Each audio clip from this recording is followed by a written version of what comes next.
Jonny Dodge. Hello, Johnny. I need a boat, I need it big, and I need it trackside at Monaco. I've got 20 million to spend and I want a boat. I would like to bring my Bugatti. You want to bring your Bugatti on the plane? The founder and CEO of My Ocean, Your Sky, GP Management, and Global Base. Just understanding that nothing's impossible. What training is involved in getting somebody into space? Currently, The man that does not fear a single challenge, from yachts in the ocean to spaceships in the atmosphere. Somebody who explores space, who also explores Monaco, who explores the ultra-wealthy world, and also is building wholesome projects, villas here in Bali with this subscription to adventures around the world, and crazy proposals.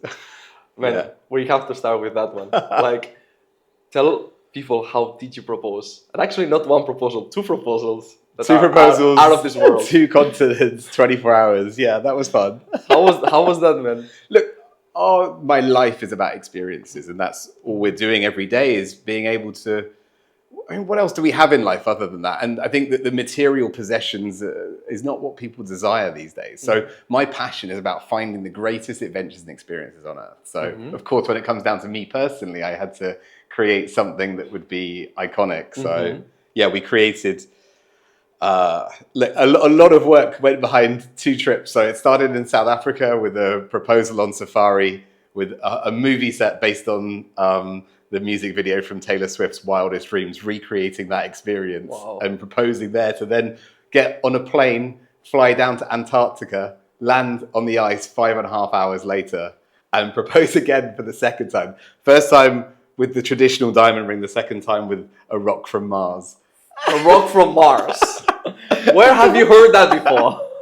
It was also, and we had to dress up there as well. It was about going like, right, okay, let's dress up for a photo shoot, and so everything was such an exciting experience and a whirlwind 24 hours. So it took us a few weeks to digest it, but yeah, that's very recently, so it's very much on my mind. But love showing and sharing that with the world. Yeah, as well. and how the ideas came to mind. Like, what's the brainstorming process like? Let's dissect the mind of the person who created this experience. Well, what are the greatest experiences on Earth? Yeah. And now we're looking beyond that. I mean, with our company Space Experiences, we're looking at sending people into space. And I mean, already have. Our first clients went to space 2.5 years ago. So when people think that the sky's the limit, it's not. So it's really about just understanding everything's possible. And the question is always why? Why is it not possible? And I think that when I'm speaking to suppliers, clients, or employees within our organization, it's about going to them and being like, nothing's impossible. It might take an enormous amount of resources or an enormous amount of money. So time or money is your defining factors on it, but it's possible. And I just heard Mr. Beast saying the other day, he said, like, I want to take over the Eiffel Tower for the day. And his team were like, that's impossible. I'm like, until the president says we can't do it, like, let's go for it. And they did. And it's just setting your mind to that. So many times I've created the impossible because I've just kept asking the question. And I think that so many people just understanding that by physics, nothing's impossible. So work backwards from there and keep asking the question, and eventually it will become possible. Interesting. So what are the questions when you start facing these roadblocks? Because this takes the personality, of the leader that is like, roadblock, let's keep going, roadblock, and keep finding the ways. What are the first questions that you ask yourself or you ask your team when they start facing this, oh, we can't through this wall? What's the conversation like? I think the first bit is to start with the mindset of understanding nothing's impossible. So that's core number one. If you think that things are impossible, then you just go, oh, we can't do that, let's move on. Instead, you go, it's definitely possible. They've just said, no, we can't. So how do we make that no a yes? So the simple question to someone is, what would make this a yes? That's simple. Okay. But then it's going deeper and going, why can't we do it? Oh, because my boss says we can't do that. Okay, why does your boss? Can I speak to your boss? Like, what's creating the no? So it's continually asking why. And then obviously supporting those people who are saying no to understand why it's a no from their point of view and creating value for them to put their energy into making that no a yes. But I spend my entire life getting no, and it's just trying to, because I'm always asking something that no one's ever done before. Like, so you're constantly challenging it. But the excitement and energy you feel when you turn that no to a yes is amazing. And it really inspires the team, and they get to see, oh, these things are possible. And once you start to see that momentum, it just scales. And what's a moment that you recall it was difficult to turn the no into a yes? What's one of the toughest things you've accomplished? It was like, wow. I mean, so many times within the business, I think whether it's been large scale events that we've been putting on, and the local governments or councils have said no, and we've kind of gone, well, why? And they've gone, oh, because we have this policy. I'm like, but why not? If we can support the local community, let's change the angle. So it's always about changing the story and creating the clear narrative that supports that person. So, oh, you only do events here for local communities. Well, why aren't we supporting your local community? We're happy to do that. We've got funds we want to distribute to charities. Like, then let's add value here. Let's bring some of the local community into it. So it's finding out what's pushing at that. So there's been some very large scale events we've definitely turned from no to yes, which has been fun. And we raced Formula One cars through the centre of London and created an F1 street race for TV. Now, like, getting that from a no to a yes, working with councils and government is definitely a challenge, but the content looks amazing now. Yeah, I can imagine. And what other amazing things you've done, like the Formula One? Give other examples so people can grasp the magnitude. Because I watched the content, I know about you, but tell more about what other impossible things you made happen. Yeah, I mean, across our group of companies, we're obviously doing so much, but the exciting things are our space business, taking people to space. Okay. I mean, good example. And again, we've turned around sending clients to space in a matter of 8 weeks. So from going, yes, I want to go, to getting them into space. Wow. So understanding that's possible. What training is involved in getting somebody into space? Nowadays, currently very little. Previously, a lot. Perfect. So it depends on your scale and where you're going. So you've got very entry-level products. At the moment, you've got Virgin Galactic. There's lead times on that. There's delays on that. That's a challenge. Then you've got Blue Origin. Blue Origin are regularly going up at the moment. And there's availability to get you on relatively soon in opportunities like that. You've got Space Perspective, which is going up in the balloon, which isn't weightless, which is slightly different, but going up in the upper atmosphere. Or you can go up with Axiom or SpaceX, and you can spend a week in space at the space station. So what people don't realize actually is commercial space tourism has been happening for over 20 years. So people have been going to space like for 20 years. For 20 years. So, but back then the prices are similar. You're looking at in the very high tens of millions. And for a week? Yeah, so you're looking at around $60 million to go to space. 60 million for a week? Yes. And if it's one day? There isn't a one-day product at the moment. Again, you go with SpaceX. You can go in their capsule. That's going to be around about 45 million. Okay. So you can go up to space. And yeah, people used to you have to train with the Russians. You have to become a cosmonaut. You have to learn Russian. So that would take about a year or so. But now with Blue Origin, in a few days, we can get you trained and up to space. Wow. So now it's just a matter of some training in the ground. Yeah. Some lessons of emergency, I guess. Yeah, that's basically it. Yeah. But you're going there with instructors or with other people that are qualified? So inside the capsule, you're going, it's all controlled by ground and the capsule itself. So there's no captain on board with Blue Origin. Okay. So you're alone? Everything's a very safe environment. Gotcha. And you get to experience that with the guests you go up with, which is pretty... This is fascinating, man, because how do you come up with the idea of, I'm just going to get a company like that's going to get people to space? Like in one moment, what was the aha moment for you? You were like just having water, tea, coffee, and like, you know what? We should get people to space, you know? Look, how is that happening in the click in your mind? I mean, because I'm picking the things I'm passionate about. You've got to be focused on businesses that you're excited about. Mm-hmm. And a lot of our stuff is also driven by customers. We're very lucky to have an incredible network of customers that are interested in these things. But of course, I was passionate. I signed up for Virgin Galactic when I first could and put myself on the waiting list for that. And a great friend of mine and now advisor for space experiences founded Virgin Galactic with Richard, a guy called Alex Tai, who headed up that project. And so with him, he's given me great advice along the way as we've grown that business. I then got to meet Elon Musk. I then got to meet Richard Branson. We've sent customers up with Jeff Bezos's. And I've been out to West Texas to the launch site. I've been to Blue Origin's factory where they're building the rockets there. So, it's something I'm hugely passionate about. The greatest adventures aren't on Earth; they're further beyond. Mm-hmm. And let's move it one backward then. You mentioned that your clients already inspired you with these requests or maybe these desires, these conversations on a table, right? Yeah. How did you get to the point of meeting these type of clients? How did you access the elite? Yeah. I mean, from a young age, I was lucky enough to be brought up in this environment. And from the age of 16, I was at the Monaco Yacht Show. My father's company used to fit out super yachts. But the reality is that anyone can achieve this. This is about being good at networking, connections, and adding value to people. So I then ended up buying a nightclub in London when I was younger.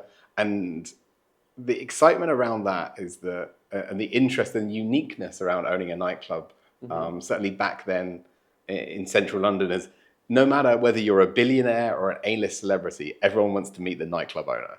So the reality is that would create a lot of connections. And I was so passionate about networking, meeting people, but also adding value to them. The only way you're going to be able to build connections is adding value back. You can't just be there to take. So I was excited to be able to add value and confident in myself in these environments. Whether I was in a room full of billionaires, I still had an interesting story. I could still tell them about an adventure I've been on, whether I've been down to Antarctica or all these other things that I'd done quite early in my career. So if I could tell a story I was excited about, so I would say to anyone, find your story that's interesting. Share your story with people. And whether these people are celebrities, billionaires, they're still going to be interested in your story if your story is unique enough. So share that story, be confident in your story, and add value to them. Let them learn something from you. Don't just try and take those things. And that's what's going to build your network, make people interested in you, want to reach out to you, connect with you. And ultimately, your connections are your opportunity. So for me, growing my network of connections, whether that's through my social media platforms, whether that's in person, the more connections I get, the more I build opportunity for myself and others around me. So in a place with so much noise, social media, how do you break through the noise? You mentioned about how to do it when you're on a table, for example, a nightclub, telling an exciting story, something that makes you passionate. What about in social media? What's your strategy to cut through the noise when you're getting millions of views, when you're getting something like go viral? What are the things that with your team, you're like, let's press these buttons because this is going to help us cut through the noise? I think now with what people buy into now, and things have changed and evolved, and you need to understand that people no longer buy into brands or companies. They buy into people. And you're seeing that trend grow massively. So it's important to get on that trend, show the honesty and be genuine.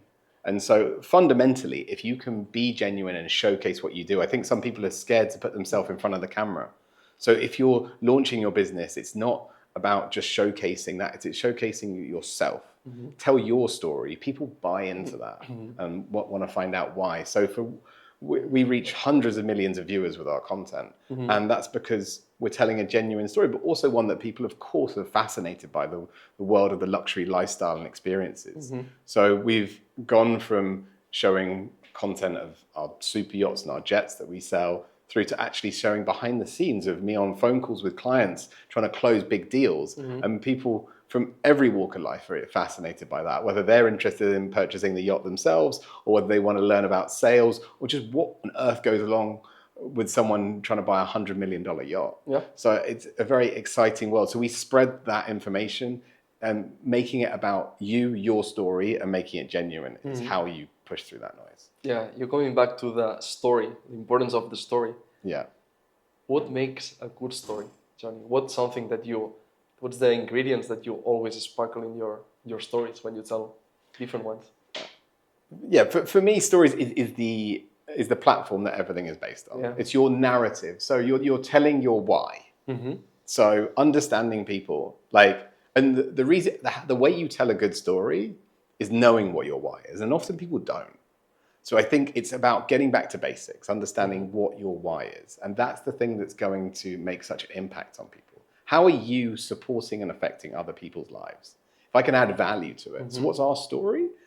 Ours is about being able to work with some of the most powerful people in the world, some of the most well-connected, some of the most famous, some of the wealthiest, some of those biggest philanthropists, people that have such an impact in the world. And what can we do for them? We can inspire them through our experiences. We might not be able to affect world leaders and billionaires in their business, but we can tell them our story and hopefully inspire them in their own. So the reality that we can create an experience for someone like a Elon Musk or this type of thing creates such an opportunity for us. And we've been handed that opportunity and we should be very grateful for it. So knowing that we can inspire those people in our network is something that I'm very grateful for. And so telling that story for me is key around how we can create huge influence to people and do it in a clear, genuine way about making big impact on the planet. Yeah, because that's a challenge. People that are the most powerful in the world, you meet them for the first time. What is the interaction like? You know, this is something that I'm sure many people want to know. Like, what's like when you meet for the first time Elon Musk? Elon specifically? Like you shake hands and what's the first thing that comes out of your mouth, you know? What's the story that you want to tell Elon to excite him and, you know? Well, that was the thing, and that's the question. What's going to excite Elon? Exactly. And we started talking about Antarctica, actually. And he was really intrigued by it and found it fascinating. So we got onto a topic of interest. He's quite challenging to speak to sometimes. So, but it was finding an area. We had some interesting topics around that and challenges and what's interesting outside of business. And by the end of it, we had a really interesting conversation, decided on a cool project together. He said, email me the next day. I emailed him expecting nothing. He CC'd his whole team in, came back to me going, let's make this happen. I was like, wow. So the results of being able to engage, tell the right story is such an exciting thing. And making it about them, how you're adding value back to them, because every billionaire that meets someone, generally you're trying to ask for something from them. Make it the other way around. I was able to add value to him. He was excited to do something with me. That was the key message that you need to get out there, is don't try and take something from them, give something to them. Because you were excited sharing some story, something you are passionate about. He felt that. It's like mail me next day. Exactly. And the fact that then I could offer him an opportunity that he didn't know about and wanted to take on. So that was what was exciting about that. And I think that people who have those connections and opportunities often have so many people around them wanting to take. So try and give something, give value back, and you'll be surprised how quickly it will come back to you. Nice. Let's put another example. In this case, Richard. He seems much more extroverted and much. happy. You know, like there in the island doing, living an amazing life. Like, how was it the first time you met together? What story you told? Well, I've met Richard many times. I mean, I think we first met again through my friend and colleague Alex Ty from Galactic, and at the time he was team principal of Virgin Formula One team, which they had. So we met in the F1 paddock. And connected there. Then I ended up going to Necker. Now I've been skiing in Verbier with him there, and been back to Necker several times. But I mean, ultimately, I'm there at his home, which is wonderful, and to be able to connect with him. And but he's just such a playful character, and I think it's funny. The picture, the picture, George was bursting in laughter. Well, there's a story behind that actually. Oh, tell me. What's the story? So one of my business partners that I had when I first launched into business at all was actually the nightclub in London, and a guy called Tony Fernandez, who for anyone in the Asian world will know, owns AirAsia as well as QPR football team in the UK, Caterham car company, Tune hotel groups. He's effectively the Richard Branson of Asia, and in fact he did work for Richard at the very beginning. Now Tony has one of the fastest growing airlines in the world, and at the time he was then going on to buy a Formula One team, which was really exciting for me.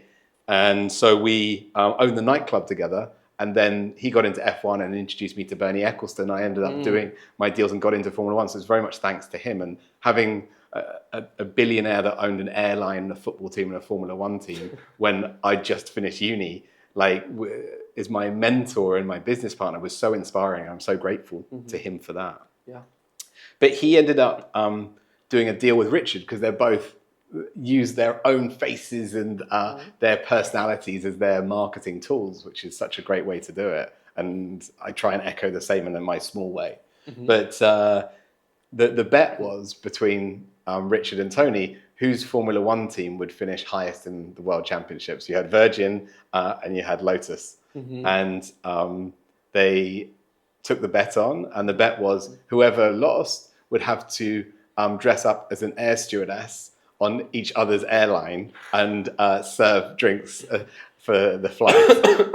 I've seen the picture already. I know who lost. So Richard lost. Yeah. Richard then had to put on his high heels And his the makeup. lipstick, and he comes on the flight.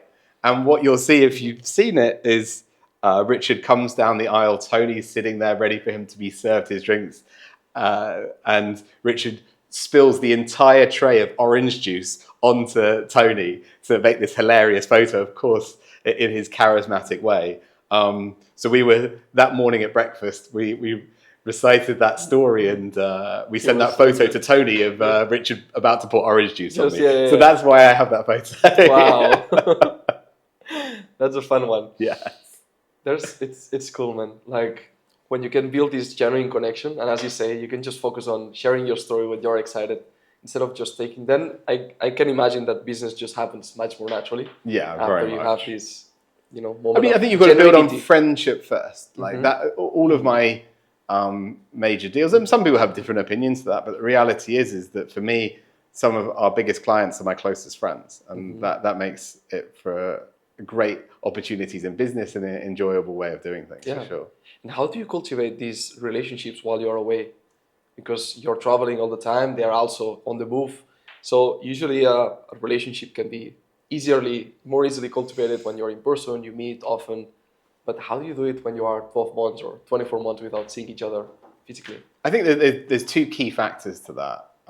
One is, of course, social media. You feel engaged with someone when you see them. So for me, trying to share my story as much makes me feel connected and related to people. I think that everyone can associate with seeing behind the scenes in someone else's life who they may have even never met. So when they first meet them, they feel really connected.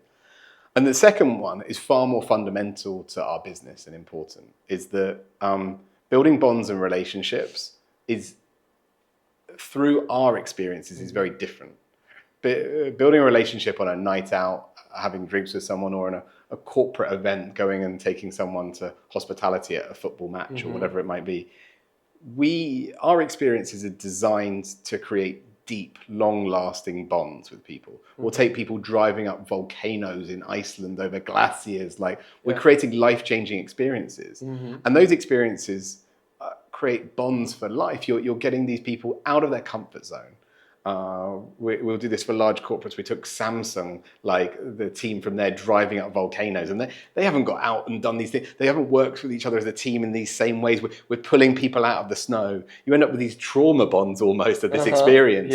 So the reality is you build such a strong relationship with these people. So we have a corporate incentive business at GPM that doesn't do your standard corporate incentive. It really takes you to a unique adventure, whether it's taking you down to Antarctica or taking you to these unique experiences, because the bonds that you create, whether that's with your customers or your employees, is really life-changing on those experiences. So maybe I don't see some of my network or friends for a year or two, but the fact that we shared such a unique experience together has bonded us for life. You go on supercar rallies across Europe and you're driving with each other, you're fixing each other's cars, you're helping her, like just the stories. We have so many stories to tell from those. Like, and it's so great to also see. I mean, we've got our supercar rally that we have every year, and we worked out that in that supercar rally in the last 15 years, we've done over $100 million in business and set up over 15 companies just with the people who've met on the rally. Wow. Not from the rally, but what happened during the rally. Exactly. And so the value we've created through our community, just through that networking one opportunity alone, because of the way they bonded. If they just met each other at a drinks, exactly, it wouldn't restaurant. have been. Yeah, but instead they've gone through this journey together, and now, so the end of it, whether they haven't spoken for a year or what it might be, the trust they've built up, the relationship, has accelerated that friendship. So again, that's part of our core story narrative and who we are, is creating that community so closely. Yeah, so when you're creating these experiences, it looks like you're reverse engineering it and think, okay, what's going to create a sensational story, an iconic moment, right? Because otherwise, how you pick these experiences? What makes you think, oh, I'm just gonna do the rally instead of I'm going to do another thing. Yeah, absolutely. You need to find those things How that you are curate it. really going to inspire people. And that's a challenge. And like I said at the beginning of this, it was, people always say no because I'm asking for things that have never been done before. Yeah. So if your every single day is just getting no's, then you can, once you find the yeses, it makes that whole experience far more unique. So, Yeah. And you need a team to develop all of this, right? Yes. You have the creative idea, the crazy moment of, fuck, let's close the street and put Formula One in London, or Yes. let's do the supercar across Europe. Let's do this in Antarctica, Yeah. And then you need some team to execute with you, to Yeah. believe in the vision, be like, let's fucking do it. It's Absolutely. gonna be epic, right? How do you gather this team around you? Where do you find these crazy people that say, yes, let's do it with you? I think a lot has been me, I'm not always the best leader. I'm very demanding on what I want. I'm very clear about what I want. But I bring people along with me on that journey. And hopefully I inspire them. I've had employees that have been with me for, one just celebrated their 10th anniversary with us last week. And others that have come from interns through to now being shareholders and directors in our companies. And so to go from that in 6 years to become a multi-millionaire from an intern. So we've shown that we've built strong teams within our organization, but people start to believe and understand in our vision. So it's a lot about education. You can't just find these people that necessarily have the same thought process as you. But creating a framework where they understand what they can achieve and then showing that they can do it is key for that. As we evolve, we're now growing more and more rapidly, getting more team on board. So it's really about, how do we support those people and inspire them? And ultimately, they've got some of the best jobs in the world. So it's pretty cool as well. I can imagine. They wake up and they need to send somebody to Antarctica, flying from South Africa, It's like, that's cool. Yeah. Where do these people come from? Like, are you finding them through your social media? They're already followers, or they come from your network via referral? How do you find these crazy people that are competent enough to match you at this level? Because not everybody is made for, these kind of crazy projects. Yeah. No, of course. And look, I get hundreds of messages every day on social media asking for a job, of course. Yeah. And it's hard to filter through that. Exactly. So how's the filtering process? Yeah. That's the question. The key for us has been finding people in similar industries. A lot of that is about existing knowledge, but then evolving that, because I think that a lot of our mindset within the business right now is led by breaking the rules. Move fast and break things is really our core narrative. And so the reality is that if we have that as our underlying vision for everything, then we actually need to bring in more of the mainstream. People who have worked in the super yacht industry for the last 20 years. They can give us the depth of understanding, but they can take some of our narrative. So we're so at a business built to break the rules that we actually need to bring in people that have previously been following them, and then we can push them our way. I mean, the most influential people in any industry is someone who's never been in it before. So that's it's so important to understand that, because there's no rules that they know. So when you've been in an industry for a long time, all of a sudden you're like, oh, we can't do it like that. Why? You're because biased. it's never been done like that. Yeah. So it's so exciting when you come into a new industry sector and break all of the rules. There's no pressure, there's no risk. So you don't even know what's not possible. Exactly. And you don't know what's breaking the status quo. I think that sometimes we've ruffled a few feathers doing that. When we came into the yachting industry, with My Ocean, we launched that, and within, we've now been going 4.5 years, but we were one of the fastest growing companies in the sector. We did the biggest yacht charter in history within the first 12 months of setting up the business. And when you've got people planning $25 million holidays, so we put our money where our mouth was. We did some big deals, and we started to bring in new customers to the market as well. We weren't disrupting the market in the same way. We were adding value, bringing customers in. So it's important to keep the relationships within the industry sectors, but I certainly like to break the norms. Yeah. So you're breaking the norms in different industries.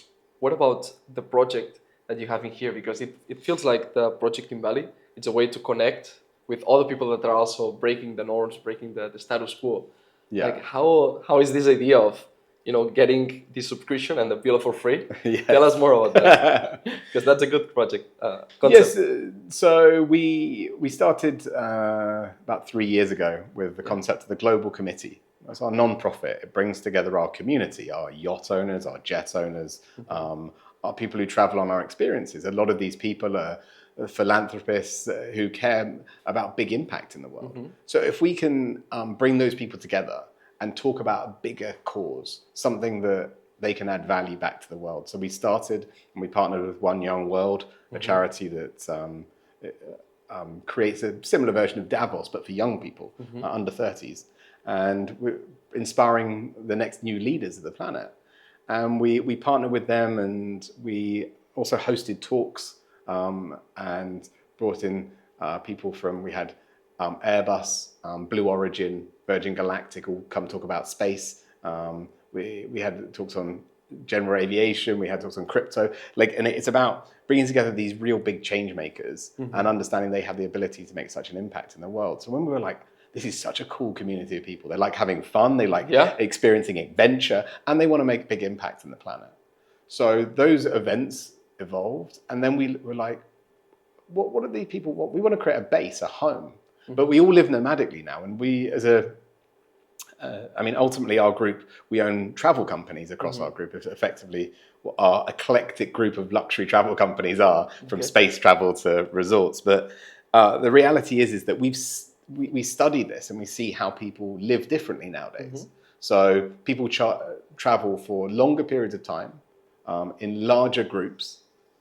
And so people are less connected to their families nowadays, that they might travel with large groups of friends. They might travel seasonally. We've seen the evolution of things like Airbnb creating seasonal travel, where they've seen a huge trend in that now, where people go for several months at a time. They also then go with their employees and colleagues, so they'll travel with a workforce with them, and they're not going on holiday, they're living and working at the same time. And that used to be what was the digital nomad. Now we dub that ourselves as the luxury nomad. The people that are CEOs of large organizations, have employees around the world, have spending power and the ability to do that. So we've seen this trend change in the marketplace, and we wanted to offer something that fitted those customers. So we started with our first residences here in Bali, and the vision is to build our brand global base around the world. And that is a concept. We have a subscription living, we dub it. So the reality is that it gives us the opportunity for people to buy properties in our different locations around the world, and but be connected and travel with it. So it's great to have the base. You can get a high rental yield and your money back on those things. But it's not about the money. It's not. If they have 100 million company, they're gonna get 1,000 a month. It's like, yes.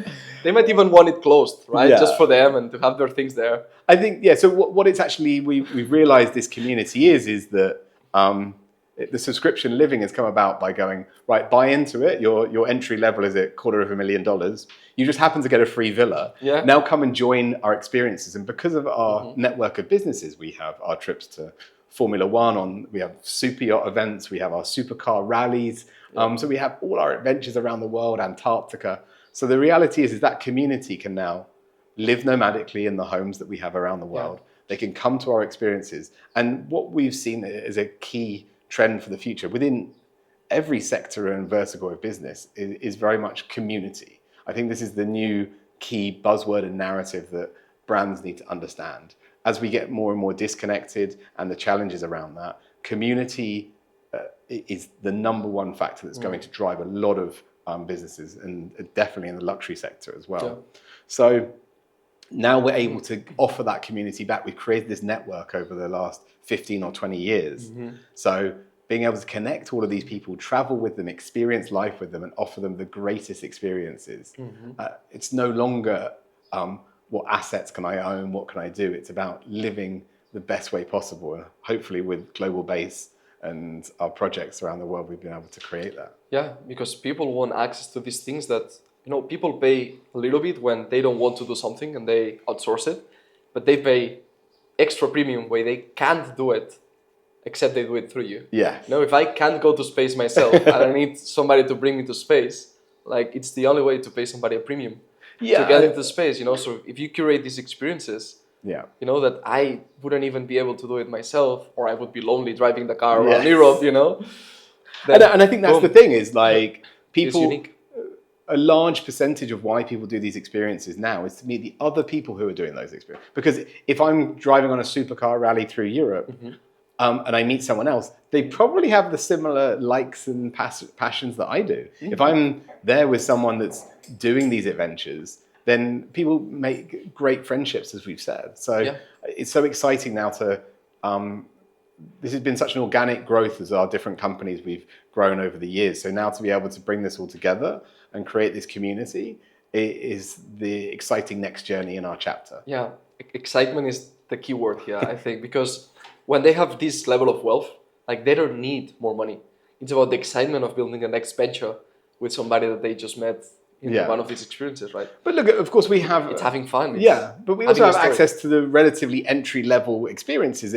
You might not be able to afford your own super yacht trackside at the Monaco Grand Prix, but for $5,000 or $10,000, you can come and experience it and share that experience with someone and meet other people. So we do offer a way of accessing it for an aspirational level as well as our very high-end clients. So it gives both ends of the spectrum. Correct. And then, as you said, these interns that turn into multimillionaires working in your companies after 6 years. Yeah.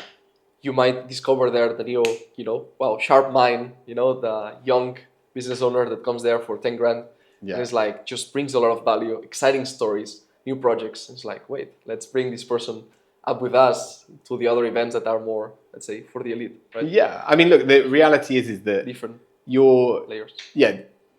Your network is so important because that you level up to that. Mm-hmm. And so you're the average of the 5 people you spend the most time with. So the fundamental thing is spend time with the right people. Yeah. Like be conscious of who you're spending that time with. You can get lazy and spend time with the wrong people that aren't lifting you up. Yeah. So I always want to be the dumbest, poorest guy in the room and aspire to that. I think some people want to be in a room where they're the greatest they can show off. And for me, that doesn't create value. Like I want to, as much as I love inspiring others, I want to be in those rooms with people. Be out your comfort zone, push those boundaries and go and meet those people and be confident enough to feel like you can talk on their level. So that's what's really going to change people. Like if you want to aspire to be greater, get in those rooms. Yeah, there's this theory that you need 3 different groups of people. You need ones that are below so you can teach. And when you teach, you also learn. Yes. Right? The second, it's peers that are in the same level. And then another one that it's higher, let's say, and they bring you up with them. Yeah, very much. Yeah. And I think that's a fundamental for sure. Yeah. And it looks like you have these 3, moving into the different companies. Yes. With these crazy moguls that are just shaping the world, and you reach to them. And then you also provide these experiences, 5-10 grand to somebody who wants to join this world, this vision that you're doing. Yeah, exactly. It's just created such an exciting network. And I think that's the thing. If we can inspire others, then it's a great place to be. Yeah, and you chose to do this in 3 different locations, very selected, because you could be anywhere in the world. That's the best of all. And then you're still choosing Dubai, you're choosing Monaco, and you're choosing Bali. Yes. What's the combination? What each one of these locations gives you? Why you're very strategically choosing these 3? I think Dubai, which I probably spend most of my time in at the moment, is just such an aspirational country. It's so incredible. The way that country is governed. We don't have politics there. We have an absolute ruler who makes those decisions, who's getting things done.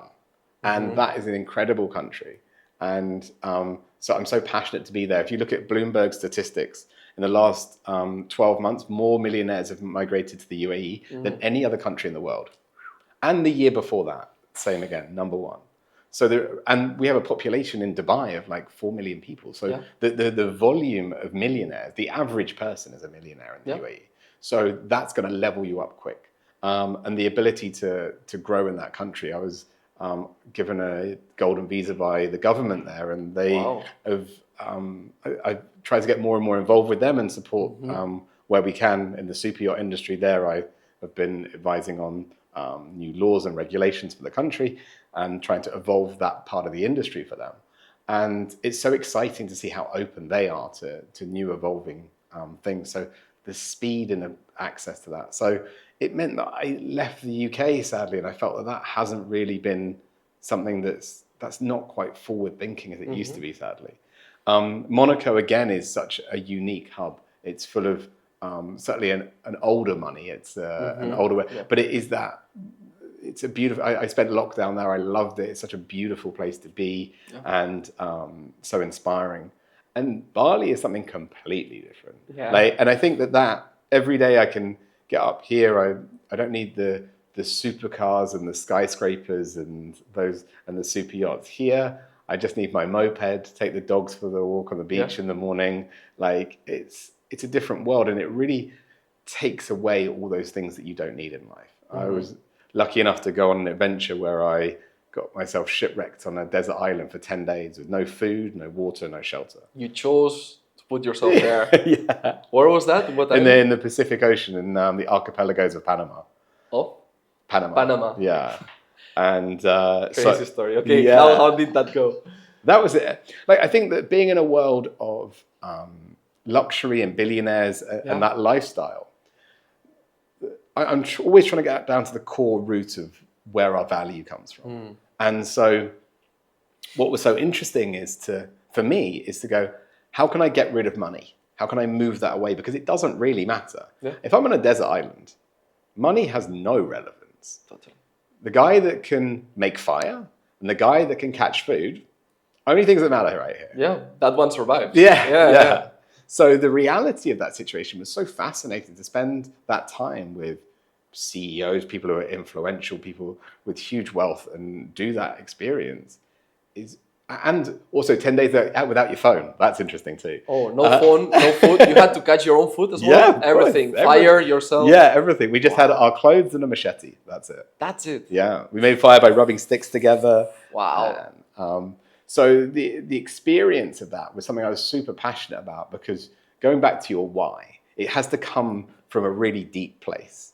And to do that, taking away the constraints of money and these things that just really aren't relevant and shouldn't be, and don't relate to your psychology, like take that away. What makes you happy? And for me, it's always about studying happiness.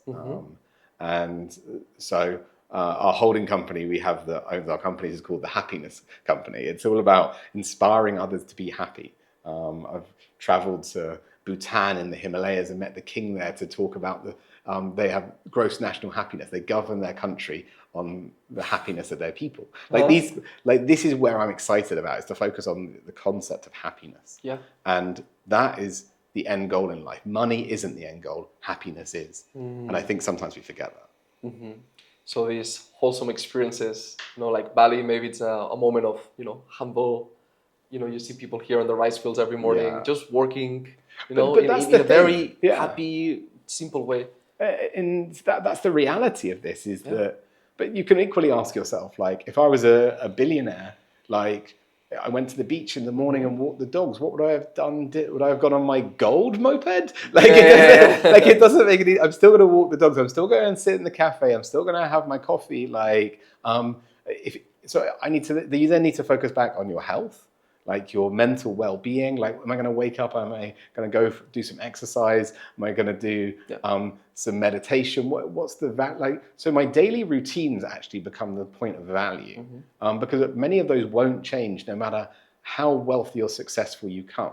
Yeah. So I think it's really important for everyone to focus on their daily routines and create the value out of that in their lives, because no matter what they achieve, those things won't change. Yeah. So make sure you've got those right and you're happy with those as a core. And Stoicism, it's, for example, a good philosophy to learn the core of happiness. That's something that I read when I was 16. I read this kind of Bible. It's more than 1,000 pages of Stoicism. It's this book called Letters to Lucilius from Seneca. And it's just like an exchange of letters between the master and then the disciple, right? So it's a compilation. And each one of them dissects different parts of why you are not happy, why you have all of these. And Seneca was a really wealthy man back then. And he mentions this. when your possessions own you, you start losing happiness, you know. Yeah. And this is something we can get caught. Oh, I got this new watch, I got this new yacht, I got this new jet. Yeah. You know, and now you're so worried about keeping the jet and nothing happening. What if they stole my, supercar? This, and you start realizing, oh, these things are owning me. Yes. Instead of me just being enjoying them. Yeah. But as you say, just focus on the basics, what's behind. So when you study happiness and philosophy, you can just go to the root of things. I think you're very right, and I think that, and people still struggle to break away from this understanding of money. Yeah. So the way I challenge people to break away from the understanding is go, if I had all the money in the world, what would I do?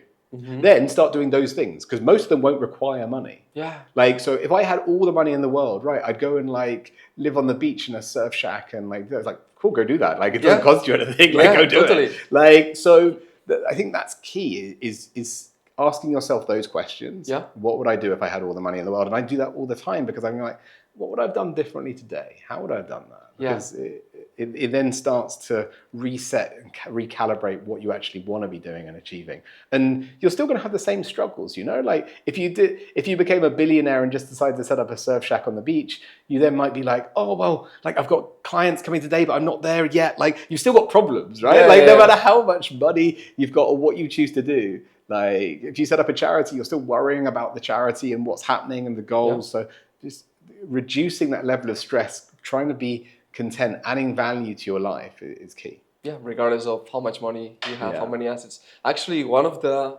conversations we were having with a friend is, what are the most memorable experiences in your life? And we were recalling that. And now I will also ask you this.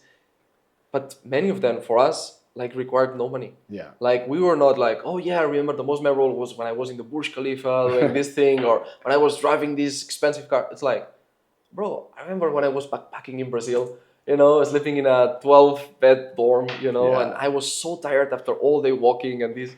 And then it's like, oh yeah, when I climbed, for example, the Teide, which is the highest mountain in Spain, it's a volcano. Okay. And I climbed that. It was a super long hike, and I was exhausted. And still then I left all the backpacks and I went for the sunset, then went down, and then I went back up for the sunrise. Wow. And you could see the shape, the shadow of the mountain over the clouds. Amazing, And this requires no money. Yeah. What are the experiences that are the most memorable for you?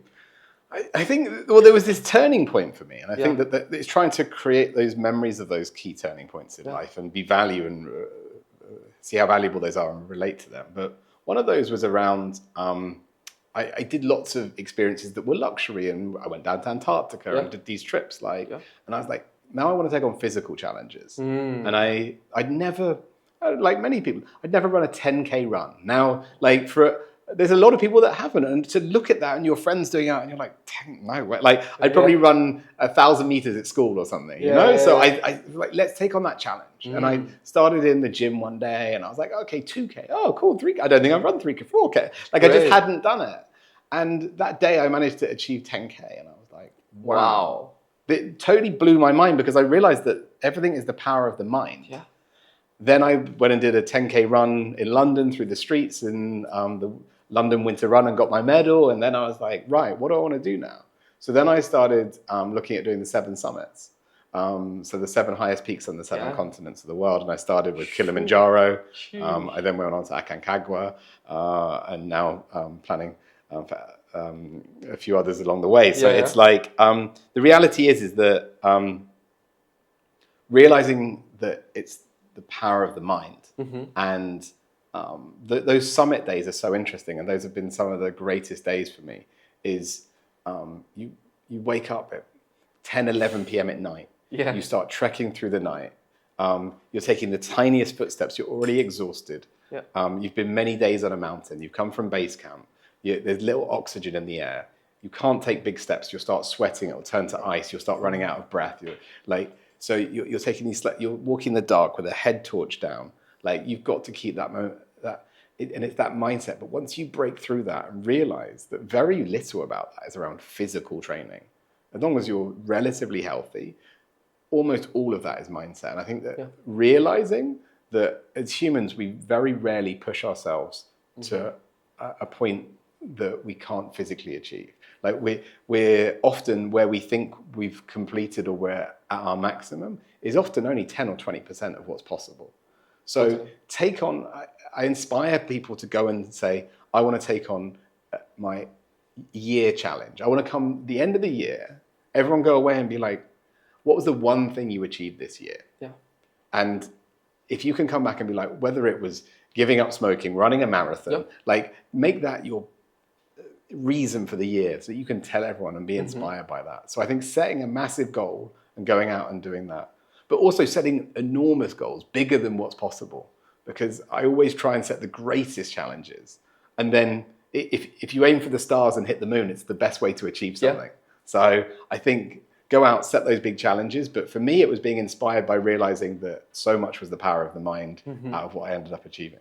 Yeah, there are many studies about this, and actually David Goggins as well is one of these proponents of this idea of just like when you feel you can't do anymore, you are just 60% or 70%, but your body can handle much more. Yes, you know, I, for example, ran a marathon without training for a marathon specifically. Yeah. You know, I've been running for 12 years, so I'm just gonna full disclosure. Yes. You know, it's like I knew how to run a 1K and a 5K and a 10K and win races. Like that was good. But you know, I always stayed under 21 kilometers.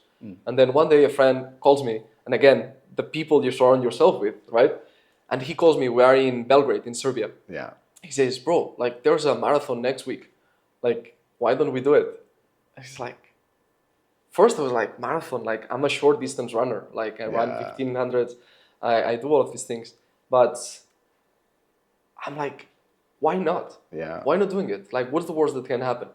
And I just went for it, and not just finish the marathon, but I wanted to have a really good time with it. So I remember that this wall that you say, the physical pain, it started at around kilometer 30. And it's crazy because I've heard so many times about the wall, you know, it's so common among marathon runners. And I was like, I'm not feeling the wall. You know, 10, 15, 20, 21, 25. I'm like, where's the wall? The wall is not here for me. You know, and then it's a drop, man. It's like a cliff. Your body just like shuts down. If you did not control well the pace and you were too excited about, oh yeah, it can go that fast. And then it's this thing of just pushing through the pain. And I had two options, you know, I could stop and walk and that's it. But then is, what's the story I'm going to tell people? That I did not finish the marathon? Yeah. That I was pussy, you know, I was just like there walking that. Yeah. It's like, no, you just push through it. And then you realize that, you just do it, you know. And it's, I don't think it's a coincidence that I also know other people in the 100 million plus. And they're taking on this physical challenge. One of them, now he's hooked on the boxing. Yeah. And became a professional boxer in Dubai. You know, it's just like taking 3, 4, 5 fights. It's like, man, and he has everything. Why is he putting himself through these challenges, you know? I mean, I think that's the thing, is taking on the physical challenges once you've taken on the business challenges. Correct. But you can't buy it. You need to earn it. But it's just resetting your mindset. And it's, if you go out for a 1K walk in the morning and you think, right, that's what I'm going to achieve. But if you told yourself you're going to go out and run a marathon in the morning, you're far more likely to get to 10K. Just try and set those goals far, far bigger. Like I've always been inspired by a lot of my mentors is set massive goals, way beyond what's possible. And then but that's a great way of resetting what is possible. Yeah. And I often go to my team and you're looking at the maths or something. You're like, right, what if this event now makes $1 million a year? You're like, what if it had to make 10? And you're like, right, well, we'd have to change everything. And everything would be completely different. The suppliers, the venues, the operation. Like, go change all of those things. Yeah. And then maybe we'll make 2 million out of it. You know, like it's really just trying to reset the levels. Don't create these glass ceilings because they don't exist. Yeah. Yeah, totally. And when you have to change the paradigm, like from 1 to 10, from 1 to 2, you might do the same model, just more efficient. Yes. A little bit more effective. Yes. A little bit better marketing. Yeah. But when you want to do 1 to 10, it's this idea of if you need to go to the other side of the block, you can walk. Yeah. Or you can walk faster. Yeah. But if you need to go to the other side of the city, forget about walking. Yes. You're thinking, okay, moped or motorbike or car, or you need to think about another vehicle to get you there. So correct. That's exactly how it works. Or getting to space, right? You need a freaking rocket. You know? You cannot walk, you cannot fly, you cannot get a plane there. You need another vehicle. Yeah. So yeah, man, that's something that you did really well. Like creating these, what's impossible, what's difficult to achieve, and then figuring out the ways with you and your team. So really good chat. I would finish this with, if you had the opportunity to put a billboard out there, you know, in a big city. Could be Monaco, could be Dubai, Yeah. right? In the Burj Khalifa. You know, the rulers give you Yeah. a big billboard in there. And they say, Johnny, you have the opportunity to put a message here for 24 hours. It's going to be streamed. People in Dubai were going to look at the Burj Khalifa, see it. It's going to be streamed worldwide. What is a message that Johnny would put in that billboard, given the opportunity? I think it was what was the key phrase of my mentor from Tony Fernandez and his vision. And again, what we've just been speaking about is just the simple words, dream big. It's about dreaming big, that vision and the opportunity. So do that. Dream big. Yeah. For everybody listening here, what's the best way to reach out to you? If they got inspired by some of your stories, if they're one of these powerful people shaping industries and it's like, wait, I got to connect with Johnny, have a crazy project, I got to talk. What's the best way to connect with you? Search for Jonny Dodge on Instagram and you'll find all about me and what we get up to. There you go. So send the DM and get in touch. Man, Thanks, it was buddy. a pleasure. Appreciate it. Cheers. Yeah, it was really good. And for everybody listening, I'll see you all in the next one. More inspiring stories. Thank you. Thanks, man.